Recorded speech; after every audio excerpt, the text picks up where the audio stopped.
জয়, কি অবস্থা তোমার? কিছু হয়েছে? স্যার, আমি একটা কথা বলবো আপনাকে। বলো। স্যার, চোখটা একটু বন্ধ করেন। করবা? স্যার, আমি আপনাকে ভালোবাসি। এভাবে তাকিয়ে আছেন কেন? আপনার বয়স 26 আর আমার 19। আমি আপনার থেকে 7 বছরের ছোট। আমি আপনার ব্যাপারে খোঁজ নিয়েছি। আপনার একটা প্রেমিকা ছিল, যার বিয়ে হয়ে গেছে। আপনি এখন সিঙ্গেল আছেন। তোমার কি মাথায় সমস্যা হয়েছে কোনো? পুরোপুরি স্যার।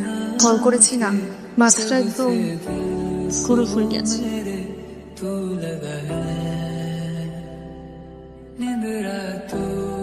জয়ী, তোমার মতো একটা মেয়েকে ডিনাই করা ডিফিকাল্ট। আমার মতো একটা ছেলের তোমার মতো একটা মেয়ের জন্য কিছু ফিল করা অনেক ন্যাচারাল, কিন্তু এই সবকিছুর ঊর্ধ্বে একটা বিষয় আছে, কি জানো?